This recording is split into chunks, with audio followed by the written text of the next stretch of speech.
Gigafactory is hiring. All these electric cars could be good for the grid.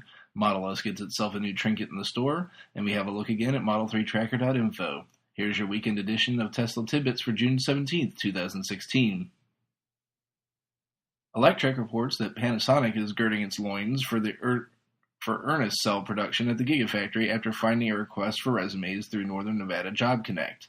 In the request, Amy Martin-Charles, talent acquisition manager for Panasonic Energy of North America, says, quote, Panasonic Energy of North America is gearing up for a significant growth at the Gigafactory, where we will produce lithium-ion cells for electric vehicles and other innovative products. PENA has partnered with Nevada Job Connect to fill full-time positions in advanced manufacturing and is seeking experienced manufacturing professionals for shift lead, maintenance technician, and operator positions, end quote. Cell production is expected to begin by the end of the year. As any of us that have been in the EV scene for a while now know, one of the usual naysayer FUD, that's fear, uncertainty, and doubt for the uninitiated, arguments goes on about how too many EVs will stress the grid and that it's an untenable situation.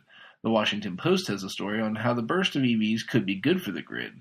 The idea posited by the article is to shift the primary charge time of vehicles out of peak usage, such as when people return home from work, into off-usage times where generation facilities tend to be comparatively idle. One of these times is obviously overnight. However, another of these would be in the middle of the day when solar generation is at its peak as well. Shifting usage patterns is no new concept, as we've seen off-peak rates employed by many companies, but if pulled off, this will actually reduce the overall per kilowatt-hour cost of electricity with more revenue coming in and with more usage, rather than without having to invest in new plants.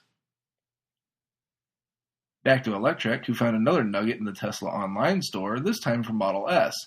If you've found yourself wanting to put something in that blank space on your floor, you too can now have the center console that the facelifted Model S has standard. This is no trivial item, though. It will set you back 1,250 smackers, and you can't install it. It will instead be shipped to the service center of your choice, and you need to schedule an appointment for installation. It's pretty rough in my book, but if you've got to have cup holders and a charging dock for your iPhone and you're willing to pay the piper, you now have an option. Finally, we have our sort of weekly visit to Model3Tracker.info for the latest stats on Model 3 reservations.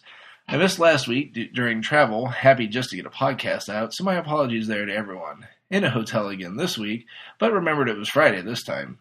The site's cracked the 4,000 barrier for the first time, and now sits at 4,025 reservations. We have no shift in the country reservations to speak of since our last visit. However, in the autopilot department, we've had a 5% dip since our last look to 73.7% of the user base taking the option. The color battle sees white just dominating now, up over 5% to 25.1%, continuing its meteoric rise. Deep blue maintains second at 14.7%, down a point, and multicoat red rounds out the top three at 13.5%, also down a point. A couple of weeks removed now from the supercharging announcement, we now see users starting to drop off a bit. We're down nearly 3 points to 81%, but that's still a hefty amount of the overall user base.